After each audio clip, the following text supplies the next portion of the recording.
여러분들은 요새 뭘 생각하면서 살고 있습니까? 예? 여러분 마음을 이렇게 다 사로잡고 있는 생각이 무엇이에요? 뭘 이렇게 생각하고 사세요? 오늘 제가 여기 생각하고 있는 분 한번 보여드리겠습니다. 자, 한번 이 조각상을 하나 제가 보여드리겠어요. 사진으로. 이분이 누구시죠? 예? 잘 아시죠? 예? 예, 로댕이 생각하는 사람. 이 근육질의 사나이가 뭔가를 저렇게 앉아가지고 쭈그리게 앉아서 이렇게 하고 있나요? 어떻게 이러고 있나요? 뭔가를 깊이 생각하고 있습니다. 뭘 생각하고 있을 것 같아요? 저 사람 뭘 생각하고 있을 것 같습니까? 저 사람 어디 앞에 앉아 있는 것 같아요, 일단? 네? 저 뒤에 있는 거 아니죠? 지옥문 앞에 앉아 있는 거예요, 지옥문. 단테의 신곡에 나오는 지옥문 앞에 저 사람이 있는데, 지옥에 이렇게 있으니까 어떻게 해요? 지옥으로 그냥 수많은 사람들이 지옥으로 떨어져 있는 거죠. 네? 지옥으로 떨어지는 걸 보면서 심각하지 않습니까, 여러분? 네? 수많은 사람들이 지옥으로 막 지옥문을 통해서 지옥으로 떨어져 가고 있는데 거기서 심각한 고민에 빠졌습니다. 그래서 저기서 생각하고 있는 거예요. 지옥에 떨어지는 사람들을 바라보면서 이거 어떡하지? 그럼 생각하고 있는 거예요. 여러분, 우리 인간은 생각하는 존재입니다. 그죠?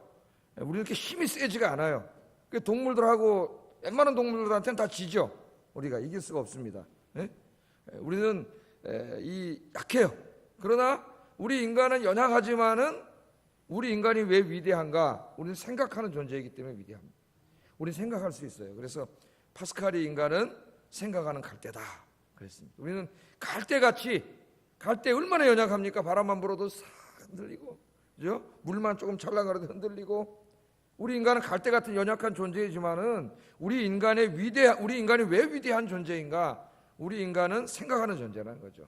이성적인 존재고 생각하는 존재라는 것입니다. 이 생각하는 능력 때문에 우리는 힘이 약하지만은 동물들을 다 지배하고 살죠. 우리가 피조세계를 지배하고 삽니다. 우리 인간은 생각해. 하나님 생각할 수 있는 축복을 주셨어요. 여러분, 이제 중요한 거는 뭘 그렇게 맨날 생각하고 사냐예요. 우리가 어제는 뭘 그렇게 제일 많이 생각하셨어요, 여러분? 이번 주 한 주간은 뭘 그렇게 많이 생각하셨습니까? 돈에 대해서 좀 많이 생각하셨나요? 돈에 대해서, 건강에 대해서 생각 많이 하셨나요? 자, 오늘 이 사람은 지옥문 앞에 서서 지옥으로 떨어지는 그 수많은 사람들을 바라보며 깊은 시름에 빠졌습니다. 그래서 오늘 예배드리는 성도 여러분, 우리가 많은 생각이 있겠지만은 그러나 우리도 때로는 종종 이 생각을 하고 살아야 된다. 이 생각을. 여러분, 하루에 우리나라에서 한 평균 1년에 한 25만 명이 죽는다 그래요. 평균 25만. 2016년도는 제가 통계 보니까 제일 많이 죽어서 28만 몇 명이 죽었다 그래요.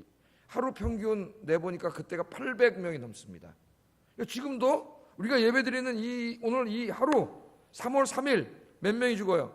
800명이 죽고 1년에 25만 명 이상이 그렇게 죽고 있어요. 이 수많은 사람들 중에는 예수 믿는 사람들도 있겠지만 상당히 많은 사람들은 예수님을 알지 못하고 죄 가운데서 죄 짓고 살다가 오늘도 800 몇 분이 돌아가십니다. 이 돌아가시면 이분들이 어디로 가는 거예요, 지금?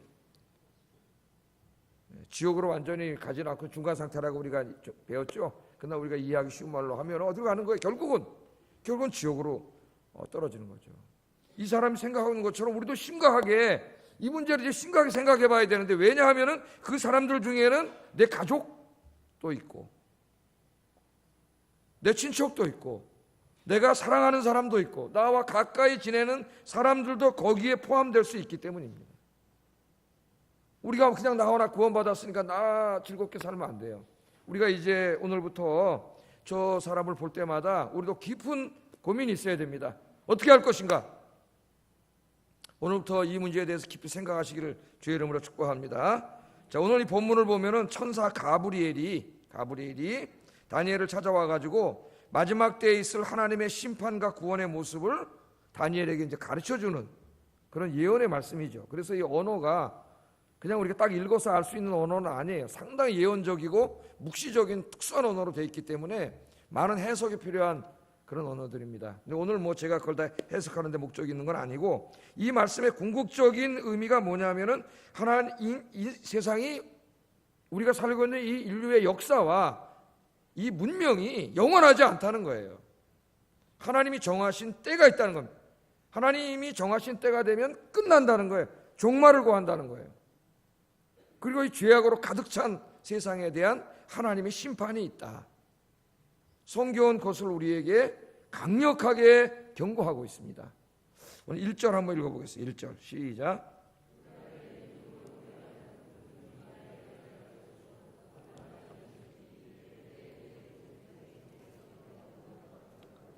네, 오늘은 뭐 이 말씀을 자세히 강의하는 건 목적이 아니기 때문에 간단하게 얘기하면은 오늘 이 말씀의 전체는 큰 환란이 따르잖아요. 이 다니엘이 예언할 때의 그 큰 환란은 역사적으로 해석하면은 다니엘 시대 이제 조금 더 지나가면은 이 헬라의 왕 중에 그 안티오쿠스 에피파네스 4세라고 하는 사람이 있는데, 이 사람이 이제 그 예루살렘을 쳐들어와 가지고 하나님의 성전까지 쳐들어가서 거기다 돼지 대가리도 막 갖다 놓고 제우스 신도 갖다 놓은 신성 모독을 하고 이 하나님을 믿는 유대인들을 굉장히 박해하는 큰 환란이 일어납니다. 그러니까 다니엘에게 예언을 하실 때 이 말씀이 1차적으로는 그 역사적 사건을 가리키는 거예요. 그러나 성경은 역사책이 아니죠. 그까지 역사 가리키려고, 유대 역사 가리키려고 우리에게 이해하는 게 아니죠. 성경의 예언을 읽어보면은 항상 이런 역사적인 사건이 있고, 하나님은 그 역사적인 사건을 통해서 마지막 때에 하나님의 심판 때에 있을 환란에 대해서 우리에게 가르쳐줘요. 그러니까 이때에 얼마나 힘들었겠어요. 사람들이 죽고 끌려가서 막 이런 일들이 벌어져 고문당하고 이런 큰 환란이 있었는데, 마지막 하나님의 심판이 있을 때에 하나님의 백성들에게 이렇게 큰 환란이 온다. 그것을 오늘 성경 우리에게 가르쳐주고 있습니다. 천사 가브리엘이 큰 환란이 있을 것인데, 그때 미카엘이라고 하는 천사가 와서 이스라엘 백성들을 구원해 줄 거라고 하는 얘기를 해요. 그러니까 이제 이것은 우리 종말론적으로 말하면은 우리 예수님의 재림을 가리킨다고 얘기할 수가 있겠습니다. 오셔서 우리를 구원해 주시는 그런 사건을 이야기합니다. 자, 이 말씀을 예수님께서는 이 말씀을 가져와 가지고 마태복음 24장에 설교를 하실 때 이렇게 좀 길게 설교를 하셨어요. 마태복음 24장 29절 30절 읽어보겠습니다. 시작.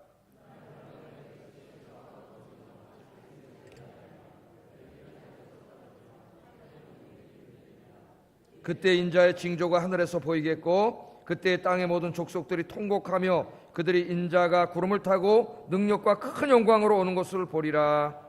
아멘. 자, 이런 큰 환란이 있은 후에, 그러니까 자, 예수님이 이 말씀을 할 때는 이미 안티오쿠스 에피파네스가 유대인들을 괴롭히고 한 300년이 지났을 때니까 그 사건이 아니죠. 그날 환란 후에 예수님 다니엘 사건을 가지고 왔지만, 먼 종말에 있을 우리 인류에게, 그 중에 특별히 이 하나님의 백성들에게 있을 큰 환란에 대해서 이야기합니다. 이제 그 잘못된 종말론을 가르치는 사람들이 아까 그 다니엘 말씀과 이 말씀을 가져와 가지고 이게 7년 대환란을 얘기한다 그래가지고 7년 동안 있을 큰 환란을 얘기한다 그러는데, 그런 것은 7년 대환란 그러면 무조건 뭐라 그랬어요? 잘못된 거다. 7년 대환란 이런 얘기하면 무조건 잘못된 거라 그랬죠. 물론 환란이 있습니다. 그러나 예수님 때부터 지금까지 계속 환란이 있어 왔어요. 지금도 이 예수 믿는 것 때문에 환란을 당하는 사람들이 지금 이 시간에도 엄청나게 많죠. 저 지금 어디예요? 이슬람권에서 예수 믿는 사람 생각해보세요. 이슬람권이나 저 힌두교 믿는 인도 같은 데서 예수 믿는 사람들 생각해보세요. 이슬람권에서 예수 믿으면은 그 집에서 쫓겨날 뿐만 아니라 그 아버지한테 맞아 죽을 수도 있어요. 이 보통 환란이 아니죠. 지금도 비행기 타고 한 10시간만 날아가면은 예수 믿는 것 자체가 엄청난 환란인 사람들이 굉장히 많고, 뭐 10시간이 아니라 자동차 타고 몇 시간만 가면은 우리 이 38선 넘어에 저 이북 땅이 바로 그런 땅 아닙니까? 우리 민족이 지금 그렇게 하고 있잖아요. 몇 시간만 가면은 저 김정은 저 공산 집단 하에서 신앙의 자유로 박탈당하고 거기서 교회 다니면 어떻게 되겠어요? 끌려가서 죽는 거죠. 어디 뭐 정치범 수용소로 가거나 신앙의 자유가 없는 그런 이 엄청난 환란 가운데 지금 우리나라가 바로 그런 나라예요. 사실은 그런 환란이 있는데, 예수님이 재림이 임박할수록 그런 환란이 더 뚜렷이 나타나요. 성경에 보면 조금 더 강화된 형태로. 자, 그런 환란이 있은 후에 막 이제 더 못 살겠죠. 어떻게 살아요? 막 환란이 있는데. 그런데 그렇게 하면 다 죽겠죠. 근데 그때 어떤 일이 벌어지냐면은 우리 예수님께서 재림하시는 일이 벌어집니다. 우리 주님이 찾아오셔서 모든 악인들과 사악한 자들을 심판하시고 죄악으로 오염된 이 세상을 심판하시고 이 땅에 하나님 나라를 세우는 그런 일이 일어나요. 오늘 이제 그게 이 말씀인데 제가 여러분에게 하나 좀 물어보겠습니다. 여러분은 이 세상이 우리가 살고 있는 이 세상이 이 모습 이대로 영원했으면 좋겠습니까? 여러분들은 죽겠지만은 또 여러분 자식들이 태어나고 자식들이 또 자식을 낳고 이래서 우리가 살고 있는 이 세상이 이 모양으로 영원히 있었으면 좋겠어요? 아유, 이 정도면 살기 좋은데 이제 4차 산업혁명도 이미 시대에 들어와 있고 지금 별의별 일이 다 벌어지지 않습니까? 신기한 일들이 막 벌어지고 살기 좋은데 이대로 살았으면 좋겠어요? 베드로처럼 주님, 아이고 여기가 좋사오니 뭘 다른 것도 하나님 나라 올 필요 있습니까? 여기다 그냥 천막 짓고 삽시다. 아이고 하나님 무슨 천국은 무슨 천국입니까? 여기다가 우리 그냥 삽시다 이러고 싶습니까? 우리가 살고 있는 세상을 잠시만 좀 생각해 봐도 우리 인간이 죄진 다음에 뭐가 찾아왔어요? 인간이 죽음이 찾아왔죠. 질병이 찾아왔죠. 인간이 살아가는데 모든 실존적인 고통이 다 찾아왔잖아요. 여러분 영원히 살지 못하고 언젠가는 죽어야 떠나야 되고 내 사랑하는 사람들도 언젠가 내 곁을 떠나야 되는 고통이 있습니다. 우리 인간의 이 생명을 위협하는 수많은 사고와 위험과 질병이 우리 가운데 존재하고 있고 이런 고통들이 있죠. 슬픔과 이별이 있고 그렇잖아요. 우리 사회만 봐도 겉으로 보면 이렇게 굉장히 풍요롭고 잘 살고 좋은 사회인 것 같지만 그 내면을 들여보세요. 그 안에 온갖 범죄가 그 안에 있고 살인, 사기, 최근에 보니까 마약, 그다음 뭐예요? 성추행이니 음란, 온갖 더러운 죄악이 이 사회에 가득 차 있어요. 가득 차 있어요.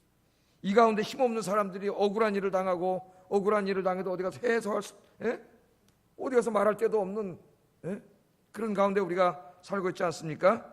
우리가 살고 있는 자연도 겉으로 보면은 아름답고 그렇게 보이지만 깊이 들어가 보면 거기에 먹이사슬이라고 하는 잔인한 먹이사슬이 있고, 그죠? 이쁜 꽃에도 보면 거기 찐득이가 있고 해충이 있고, 거기 바이러스들이 존재하고 여름이 오면 모기가 나타나고 그렇잖아.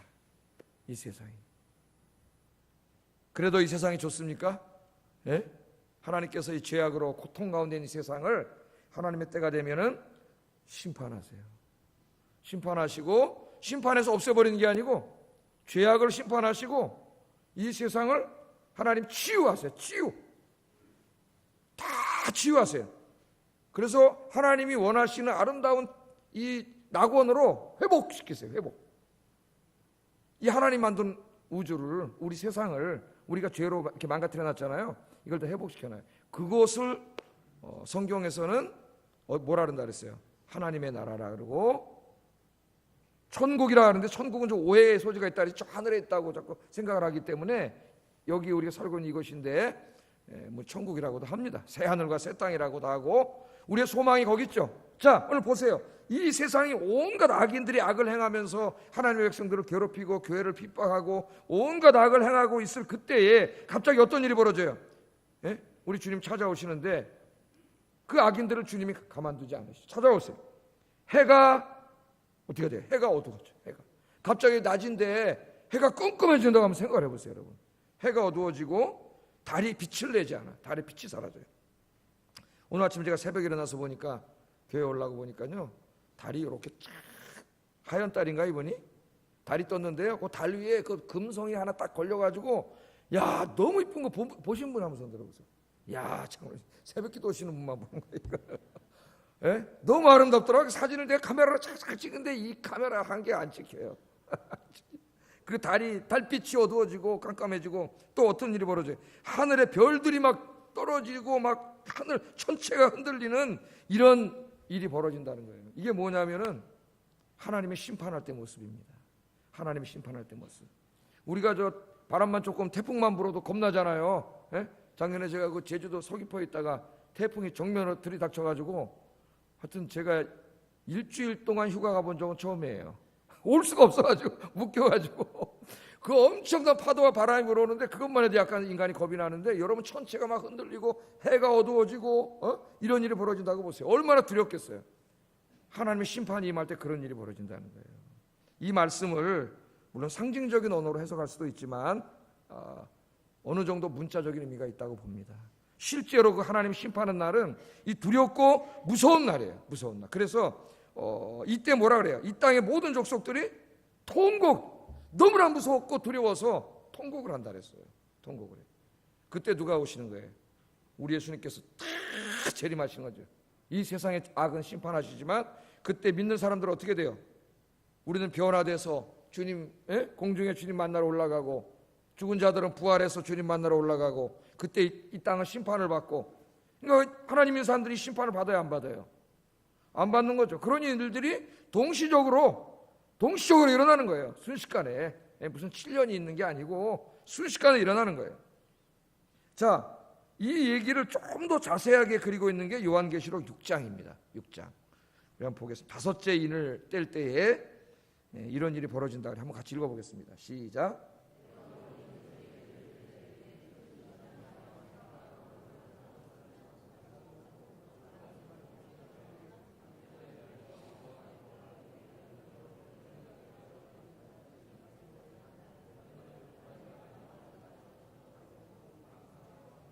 다시 한번.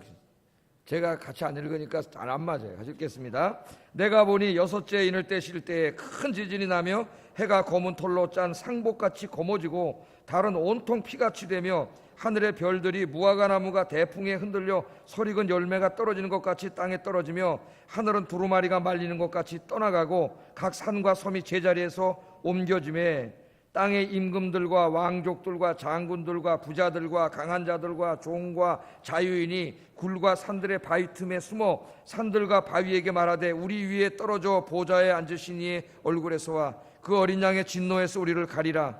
그들의 진노에 큰 날이 이르렀으니 누가 능히 서리요 하더라.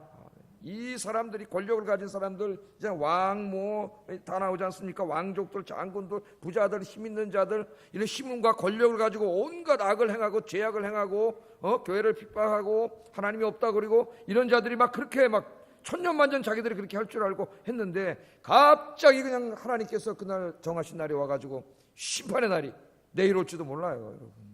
심판에 임하니까 아까 마태복음보다 좀 더 자세히 나오죠. 어떻게 일어나요? 큰 지진이 땅이 막 흔들리는 거예요.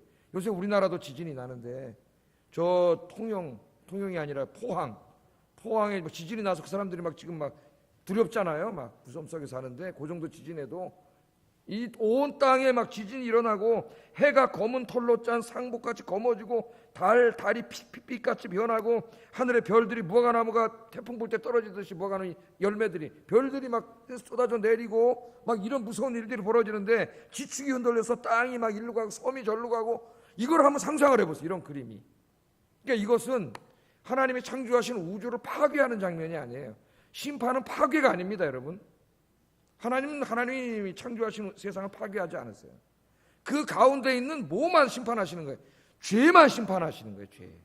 악인들, 죄인들, 그들에 의해서 만들어진 죄악들, 그것들을 하나님이 심판하실 때 있을 이 두려운 모습이에요.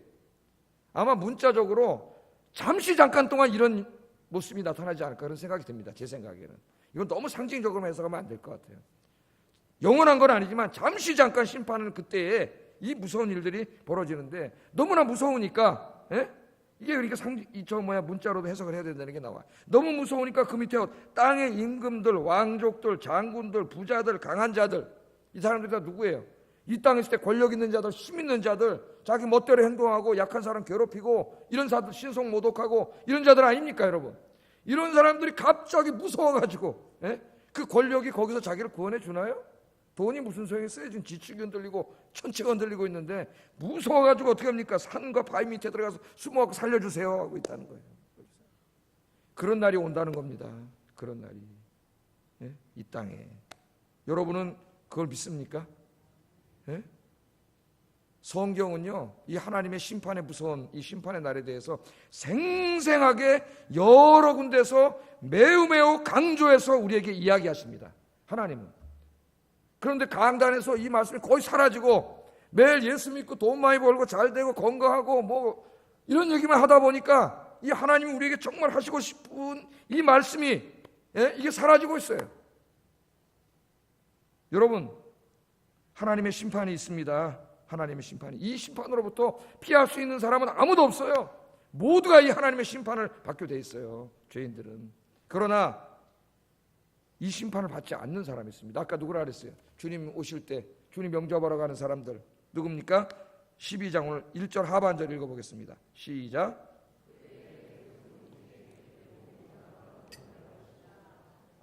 아멘. 누가 구원을 받아요? 그때 책에 기록된 자가 구원을 받는다 그랬어요. 책에. 이 책은 무슨 책이냐? 하나님 나라의 생명책입니다. 생명책. 여러분의 이름이 하나님 나라의 생명책에 기록이 되어 있습니까? 세 분만 기록되어 있는 것 같아. 큰일 났네 진짜 이거. 기록되어 있어요? 아멘. 그럼 내가 물어보려고 했는데 어떻게 알아요? 그러려고 했더니 어떻게 아세요 여러분 기록되어 있는지? 그 생명책에 기록된 자만 그 무서운 심판이 내일 임한다고 한번 생각을 해보세요. 갑자기 자근데 아침에 막 그냥 지치기 흔들리고 막 주님 오신 내일이, 그때 여러분의 이름이 생명책에 기록되어 있지 않으면 거기 하나님 심판을 받아. 생명책에 기록된 자는 구원을 받을 것이다. 구원을 받을 것이다 그럽니다. 여러분, 하나님 나라가 임할 때 하나님 나라예요. 하나님의 나라. 그 나라에 여러분 뭐가 있어야 돼요? 시민권이 있어야 돼. 시민권. 여러분 저 대한민국 국민이죠. 그럼 여러분 동사무소 가면 뭐가 있어요 거기에? 여러분 저 주민등록 그게 있죠. 그게 없으면 여러분 대한민국 국민이 아니죠. 하나님 나라에 시민권 있어야 돼요. 거기에 명부에 여러분 이름이 있어야 돼요. 이름이. 그 명부에 이름이 있는 사람들, 생명책에 이름이 기록된 사람들은 누구예요? 이 심판을 받지 않는 생명책에 이름이 기록된 사람들은 예수 믿고 그 죄의 용서를 받은 사람들, 그죠? 예수 믿고 죄 사함을 받은 사람들, 이 죄가 그렇게 중요한 거예요. 죄 사함을 받은 사람들, 그래서 구원받은 사람들, 그래서 이제 다시는 죄를 멀리하고 죄 짓지 않고 하나님의 뜻대로 거룩하고 의롭게 산 사람들, 그 사람들의 이름이 생명록에 기록되어 있는 거예요. 생명록에. 그 사람들은 이 심판을 받지 않고 주님이 재림하실 때 공중으로 주님 영접하러 올라가서 구원을 받는다. 구원을 받는다. 그렇게 말하고 있습니다. 여러분, 우리가 명심해야 됩니다. 인간의 역사와 문명은 영원하지 않다. 종말이 있다. 끝이 있다. 그거는 성경 66권의 제일 중요한 가르침 중에 하나예요. 종말이 있고 끝이 있고, 이 세상은 영원하지 않고 주님의 때에 이 죄악을 다 심판하시고 이걸 새롭게 창조하셔서 이곳에 새로운 역사가 시작됩니다. 새로운 역사가. 그것을 하나님의 나라라 그래요. 하나님의 나라라. 자, 그래서 요한계시록 22장 13절에 우리 주님이, 부활하신 주님이 이렇게 말씀하셨죠. 나는 알파와, 읽어보겠습니다. 시작. 시작과 마침이라. 아멘. 알파는 헬라어의 첫 글자예요. 알파. A, 영어로 A예요. 오메가는 헬라어의 마지막 글자예요. 영어로 하면 Z예요. Z. 나는 알파와 오메가. 그 말은 처음과 마지막이라는 거예요. 나는 처음과 마지막. 역사를 시작하신 분도 하나님이시고 인간의 역사를 끝내는 분도 하나님이세요. 인간의 역사는 절대로 영원하지 않습니다. 하나님의 정해진 때가 있습니다. 잠시 잠깐이면 없어질 이 세상에 여러분 소망 두지 말고 하나님께서 이 땅에 새롭게 세우실 하나님 나라에 소망 두고 사시는 여러분 되기를 주의 이름으로 축복합니다. 잠시 잠깐이면 하나님의 심판받을 이 세상에 뭘 거기다가 더 욕심을 부리고 보화를 쌓겠다고 그냥 돈 벌어서 모으고 또 사고 모으고 또 모으고 이런 어리석은 삶을 살지 말고 영원한 하나님 나라에 여러분 보화를 쌓는 여러분 되기를 주의 이름으로 축복합니다.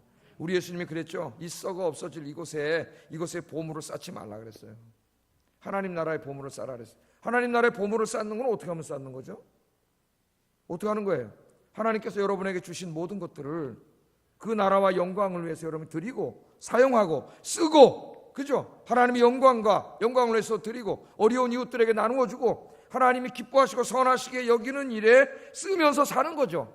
하나님 나라가 임했을 때 하나님 나라에는 그것만 남는 겁니다, 여러분.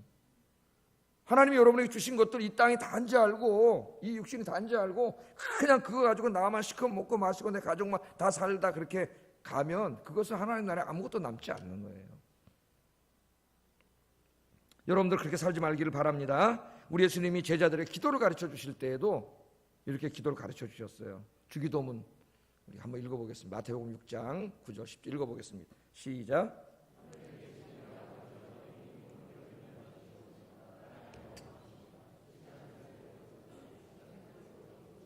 아멘.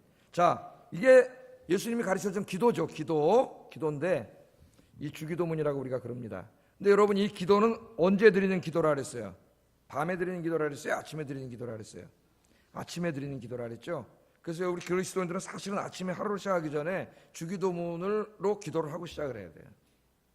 새벽 기도 나오면은 주기도문으로 하루 시작합니다. 예배 마치고 어떻게 합니까? 주기도문으로 예배를 마쳐요.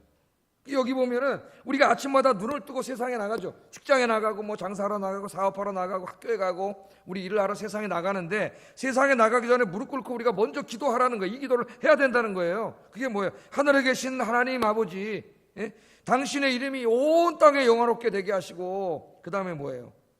당신의 나라가 속히 임하게 하여 주시옵소서. 그게 무슨 기도입니까? 지금 이 기도죠. 이 죄악으로 가득 찬 이 세상, 악인들이 관영하고 악인들이 기승을 부리는 이 세상을 속히 심판하시고 이 땅에 하나님의 의로운 나라를 속히 세워 주시옵소서. 그날이 속히 오게 하여 주시옵소서. 그렇게 기도를 하고 하루를 시작하라는 거예요. 그럼 여러분, 그냥 하루를 시작하는 사람하고 이 기도를 드리고 하루를 시작하는 사람은 하루가 완전히 다릅니다. 하루가. 이 기도를 드리지 않고 그냥 하루를 시작하는 사람은 오늘도 나가서 돈 벌고 돈 모으고 집어넣고 돈 쓰고 세상 즐기고 기독교인이면서 이렇게 살아가지만, 새벽에 일어나서 하나님 앞에 이 기도를 드리고 간 사람은 여러분 그렇게 살지 않겠죠. 하나님의 나라가 속히 이 땅에 임하기를, 당장 오늘 밤이라도 속히 임하기를 기도하는 그 사람이 세상을 사랑하고 세상을 즐기고 세상을 위해서 다 쓰고 그리고 살겠어요? 그 기도를 드리는 사람이, 여러분 아침마다 이 기도를 드리고 하루를 시작하기를 주의 이름으로 축복합니다. 그럼 우리 인생의 소망과 목적부터 다 달라져요. 다 달라져요. 자, 이처럼 이 땅에 하나님의 심판이 있은 후에 그 다음에 어떤 일이 있다고 성경은 가르치냐면은 부활이 있습니다. 부활. 인간은 죽음으로 끝나지 않아요. 부활이 있어요. 2절 읽어보겠습니다. 시작.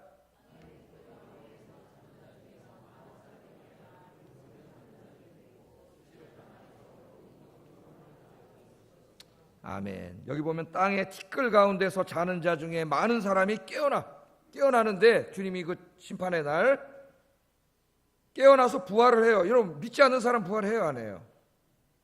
부활합니다. 이게 잘 모르는 사람이 있어요. 다 부활해요. 믿지 않는 사람도 부활하고 믿는 사람도 부활해요. 여기 티끌 가운데 있는 자들이 누구? 이미 죽어서 흙으로 돌아간 사람들이죠. 오늘날 지식인들이, 세상 사람들이, 과학자들이, 목사님, 그런 소리 하지 마세요. 다 죽어가지고 다 흙으로 돌아갔고 티끌로 돌아갔는데, 요즘 가면 화장터에 아까 목사님 설교한 대로 800명씩 하루에 맨날 해서 25만 명이 화장터에서 사라져 재로 다 해가지고 강물에 뿌렸는데, 그 사람들이 어떻게 다시 살아납니까? 부활이 어디 있어요? 나 부활만 얘기하면 예수 믿겠네, 이런 사람이 있어요. 기독교의 핵심 중에 핵심이 부활이에요. 여러분, 부활과 새 창조, 하나님의 나라예요. 이 땅에서 죄 가운데 살다 죽은 우리들을 하나님 구원하셔서 하나님의 나라에서 영원히 부활해서 살게 한다는 게 우리 기독교의 소망이에요. 소망. 그게 기독교의 핵심이에요. 핵심. 예수 믿고 뭐 이 땅에 돈 벌고 잘 사는, 그거 기독교 아니에요. 그건 미신이에요. 미신. 물론 하나님이 필요할 때 돈도 주세요. 기독교인들에게. 건강도 주시고 다 주세요. 기도하면. 그런 거 위해서도 기도하세요. 나쁜 건 아니에요. 그러나 그게 기독교의 본질이 아니에요. 왜? 이 생명도 영원하지 않아요. 이것도 죽잖아요, 여러분. 여러분, 하나님이 어떤 분입니까? 그런 사람들은 어리석은 자예요. 하나님이 어떤 분인가를 잊어먹은 자예요. 하나님이 어떤 분이에요? 하나님이 태초에 천지를 창조하신 분이죠. 바라, 창조하신 분이에요. 바라가 무슨 말이에요? 아무것도 없는 nothing, 무에서 모든 우주를 창조하신 분의 말씀으로, 그리고 그 티끌로 우리 인간을 만드신 분이 하나님이세요. 우리가 죽어서 다시 티끌로 돌아갔다고 그 티끌로 우리를 다시 하나님이 새 몸을 못 만드십니까? 하나님이 다 만드시는 거죠. 그래서 사도 바울이 뭐라고 설교했어요? 우리 몸을 함부로 죄 짓고 살면 안 된다 그랬어요, 바울이. 왜? 이 몸이 죽어서 이걸 화장을 하거나 아니 매장을 해서 티끌로 돌아가지만, 하나님이 이 구원하실 때 부활하게 하실 때 뭘로 우리 새 몸을 만드는 거예요? 이 몸을 태운 죄로 새 몸을 만드는 거예요. 다른 걸로 하는 게 아니고, 그렇기 때문에 이 몸이 중요하다는 거예요, 여러분. 이 몸도, 영만 중요한 게 아니라 이 몸도 중요한 거예요. 기독교는 부활을 믿잖아요. 영혼만 영원히 사는 게 아니에요. 이 몸이 부활하는 거예요. 이 몸이. 예?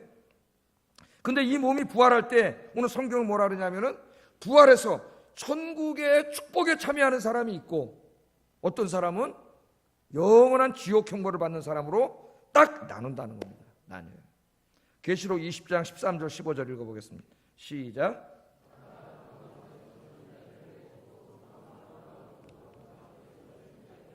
각 사람이 자기의 행위대로 심판을 받고 사망과 음부도 불못에 던져지니 이것은 둘째 사망이라. 누구든지 생명책에 기록되지 못한 자는 다 불못에 던져지리라. 자, 이 뭡니까? 바다가 죽은 자를 내주고 땅에 죽은 자를 내주고, 이게 무슨 말이에요? 이 주님이 재림하실 때 부활하는데 바다에 빠져 죽은 사람들이 얼마나 많아요. 예? 여기 죽어서 다 부패돼가지고 없어졌겠지만 하나님이 싹 모아가지고 땅이 열리고 무덤에 있는 모든 사람들의 뭐가 일어난다는, 부활이 일어나. 부활이. 죽은 자, 믿지 않는 자는 악인의 부활을 하고 믿는 자는 의인의 부활을, 다 부활을 해요. 예? 부활을 해가지고 어디 서느냐? 하나님의 재판대 앞에 서게 됩니다. 하나님의 재판을 받게 돼요. 믿습니까, 여러분? 우리 인생이 이걸로 살고 끝나지 않아요. 하나님의 재판을 받게 돼요. 재판을. 그것을 둘째 사망이라.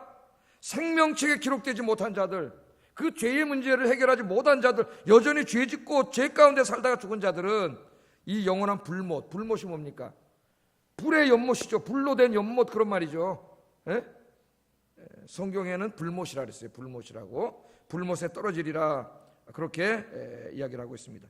우리 계시록 20장 10절도 한번 찾아보겠습니다. 읽어보겠습니다. 시작.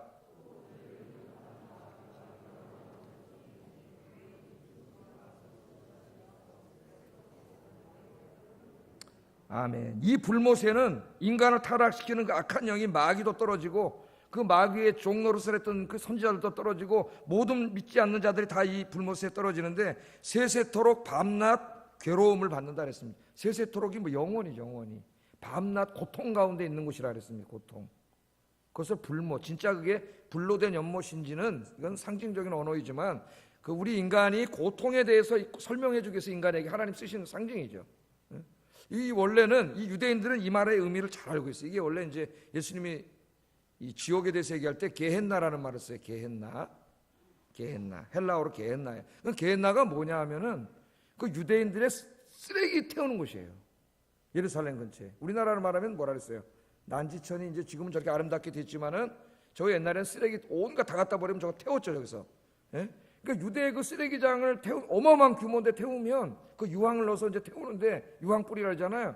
거기 막 그 억울하게 죽은 사람들 시체도 있고 동물도 있고 막 온갖 그게 다 이렇게 태우면은 막 그 항상 불구덩이야, 불구덩이. 그래서 예수님이 설교를 하시면서 회개하지 않고 죄 짓고 죄 가운데 살아 죽은 자는 게헨나에 간다 그랬어요. 게헨나는 뭐예요? 그 상징적인 거지만 그들이 가야 될 그 형벌의 장소가 저렇게 고통스러운 곳이라는 것이죠. 여러분 그 유황불이 펄펄 끓는 거기에다 여러분 들어갔다고 생각해 보세요. 근데 죽지 않고 계속 그 고통을 당하는 상징이지만 그만큼 지옥이 고통스러운 곳이라는 거예요. 고통스러운 곳. 거기에서 영원히 고통을 당하게 된다. 성경은 그렇게 이야기합니다.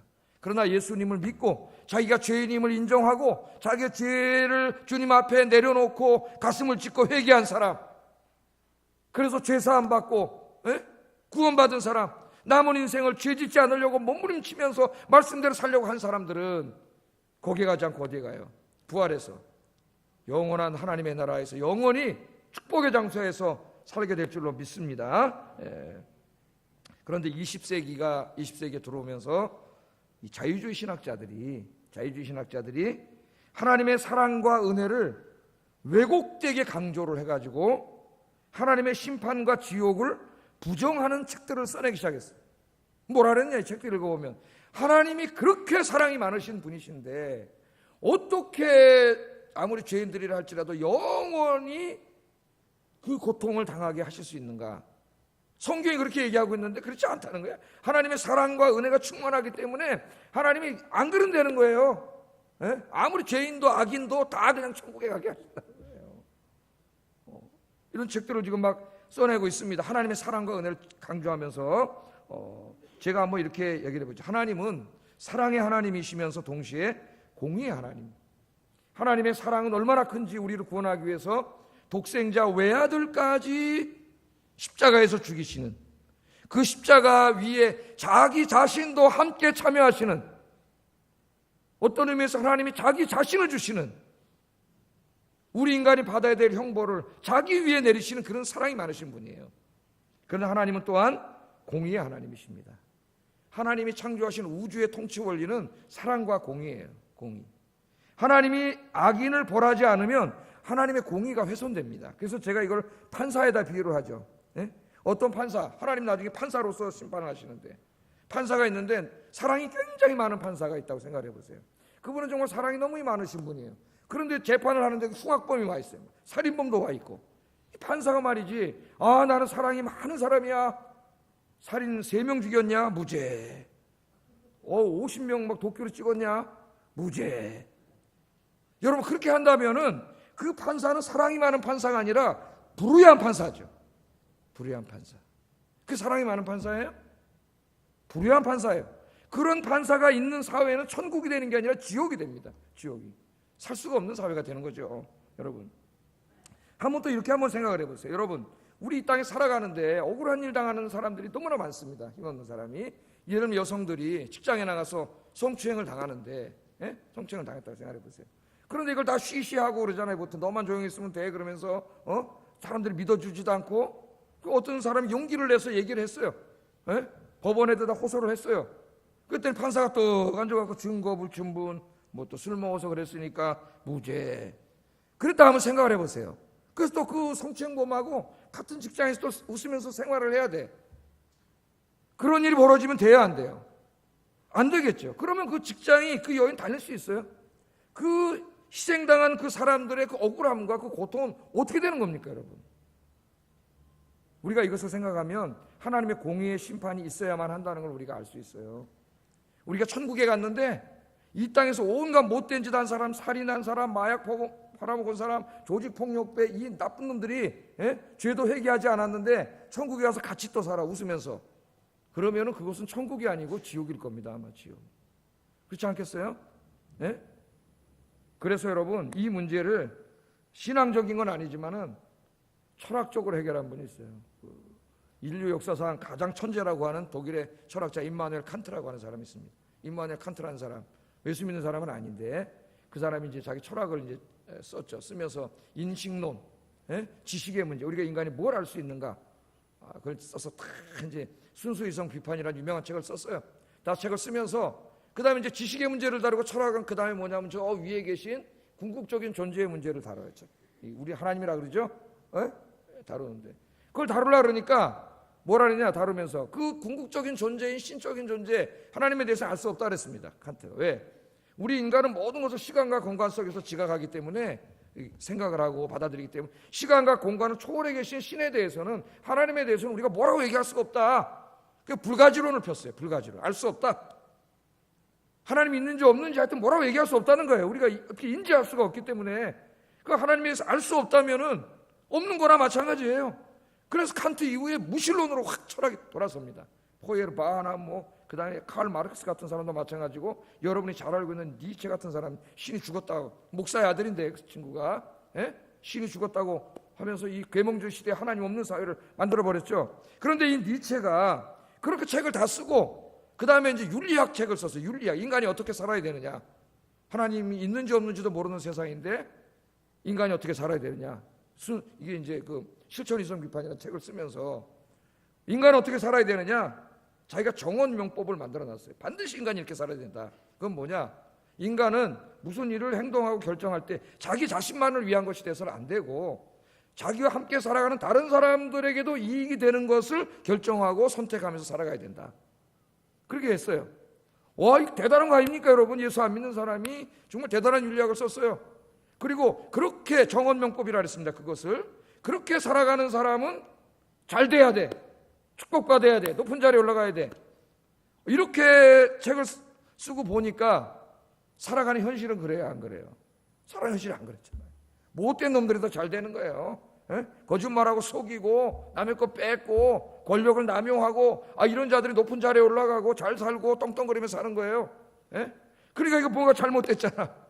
그렇다면 누가 자기가 만들어 놓은 정원 명법대로 누가 살겠어요? 그래서 이 사람이 딜레마에 빠졌습니다. 어떡하지?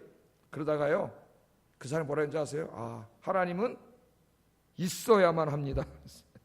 하나님은 있어야만 합니다. 하나님 계셔주세요. 있는지 없는지 모르지만 하나님은 있어야만 돼. 왜? 하나님이 계셔야만 이 마지막 때에 이 못된 짓 하면서도 지금 이 땅에서는 떵떵거리면 잘 살다가 죽는 저 사람들, 착하게 살지만 억울하게 살다가 억울하게 죽는 저 사람들이 있는데, 누군가 마지막에는 이 모든 것들을 다 바로잡아가지고 못된 놈들은 벌 주고 지옥에 보내고, 억울한 일 많이 당했지만 착하게 산 사람들은 천국에 보낼 수 있는 이 모든 것을 바로잡을 수 있는 절대자가 있어야 되겠다. 절대자가 없으면 누가 안 된다는 거예요. 세상이 망하는 거예요. 그래서 이 칸트가 뭐라 했냐면, 하나님이 있어주세요. 하나님이 있어야만 돼. 전도할 때 여러분 사용하세요. 무신론은 무책임한 겁니다. 여러분, 무책임한 거예요. 하나님은 있어야만 된다 그랬어요. 하나님이 있어야만 된다. 하나님의 정의가 뭔지 아세요? 정의가 잘못된 것을 바로잡는 거예요. 우리가 억울한 일을 당하고 성추행 당하고 그러면 법원에 호소하잖아요. 우리의 이걸 바로잡을 수 있는 게 공권력이에요. 그런데 공권력이 타락하면은 이게 억울함이 풀어지지가 않아요. 이 세상에서는 이런 일 해결이 안 돼. 거의 힘 있고 권력 있는 자들이 다 위에서 다 손잡고 왔다 갔다 하기는 되지가 않아요. 이런 일들이. 정의가 없어.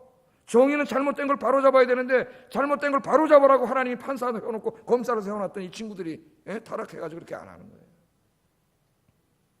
누가 이걸 다 바로잡으세요? 하나님이 바로잡습니다. 할렐루야. 여러분들이 가서 바로 잡으세요. 목숨 걸고 잡으세요. 직장에서 간두더라도 바로 잡으세요. 하나님의 사람이라면. 그러나 하나님이 다 바로 잡으세요. 그 바로 잡는 날이 바로 하나님이 심판하시는 이 날이에요. 그 악을 행하면서 이 세상이 영원할 것처럼 권력을 누리고 부를 누리고 살던 자들이 어느 날 갑자기 내릴 수도 있습니다. 하나님께서 그냥 심판해 주러 오셔가지고, 아까 그 막 해가 검해지고 달이 핏빛이 되고 별이 막 움직이고 천체가 흔들리고 지진이 일어나고 혼비백산해가지고 그냥 살려주세요 하는 그날이 반드시 있어요. 그 악인들을, 회개하지 않은 악인들을 하나님이 불못에 던지시고, 이 땅에서 힘들고 어렵지만 주님 믿고 의롭고 깨끗하게 산 사람들을 천국으로 인도해 가시는데 그게 뭐가 잘못됐습니까? 하나님의 그런 날이 반드시 와요. 그러나 우리 하나님은요, 판사하고 다른 게 있어요. 뭐냐? 이 악인들도 구원하기를 원하세요, 우리 하나님. 그래서 지금도 심판하지 않고 기다리시는 거예요. 저 악인들도 회개하고 돌아올 시간을 주시는 거예요. 하나님이 그들도 구원하려고 외아들까지도 주신 분이 우리 하나님이세요. 그럼에도 불구하고 끝까지 하나님의 사랑을 거부한 자들에게는 하나님의 심판이 있습니다. 지옥 형벌을 벗어날 수 없어요, 여러분. 우리 가운데 그렇게 큰 악인은 아니라 할지라도 우리 인간은 태어나면서부터 모든 원죄를 가지고 태어나고 죄 가운데 살아갑니다. 여러분 주변에 그런 분이 없습니까? 하나님의 사랑을 끝까지 거부한 자들에게는 하나님의 공의의 심판이 있다는 거 우리가 늘 기억하고 사시기를 주의 이름으로 축복합니다. 그 사람이 내 가족 가운데 있을 수도 있고 내 가까운 사랑하는 사람일 수도 있다는 것 우리가 알아야 돼요. 그래서 우리 하나님께서는 단 한 사람도 지옥에 가기를 원하지 않으시기 때문에 외아들을 보내주셨고 그들에게 구원의 길을 열어주셨고 그 구원의 복음을 기쁜 소식을 전하라고 교회를 세우셨고 여러분을 먼저 구원해 주셨어요. 그게 우리의 사명이에요, 여러분. 그렇게 살면 지옥 갑니다. 하나님의 심판이 있습니다. 그렇게 나쁘게 살면 안 됩니다. 예수 믿고 죄 용서받고 새로운 삶을 사세요. 그래야 용서받고 천국 갑니다. 그게 우리가 전도하는 복음의 내용이에요. 아무리 죄인이라도 하나님 앞에 나오면 우리 하나님께 용서해 주세요. 왜? 우리 대신 우리가 받아야 될 형벌을 예수님께서 2000년 전에 하나님이신 그분이 자기 어깨에 이미 다 받으셨기 때문에 자기가 죄인임을 인정하고 회개하고 예수님의 손을 잡은 사람은 그 죄를 하나님이 다 대신 받으셨기 때문에 그 죄를 용서해 주세요. 그 죄가 용서받은 사람들이 하나님 앞에 섰을 때 하나님의 재판정에서 의인이라 무죄 판결을 받고 하나님 나라 시민권을 받고 하나님 나라 축복에 참여하게 되는 거예요. 우리는 이 복음을 증거할 사명이 있습니다. 그래서 오늘 3절 읽어보겠어요. 3절 시작.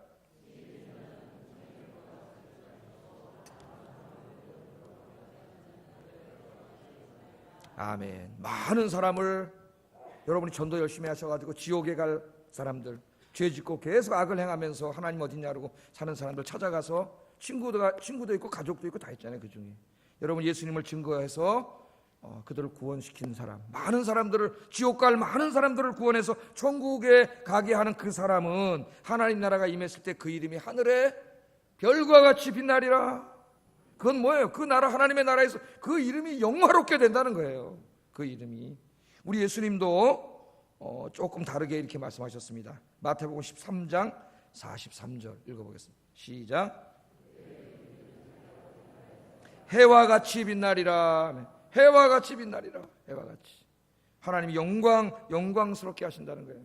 오늘 오신 여러분들이 오늘부터 아까 그 사람 뭘 생각하고 있습니까? 지옥문 앞에서 지옥으로 가는, 지금 이 시간에도 하루에 800명 이상씩 죽어서 지옥으로 떨어지고 1년에 우리나라만 해도 25만 명이 죽는 이 안타까운, 하나님은 안타까워하세요. 구원하기를 원하시기 때문에 시간이 이렇게 많지 않아요. 여러분들이 가셔서 그 영혼들을 구원하시는 여러분 되기를 주의 이름으로 축복합니다. 기도하겠습니다.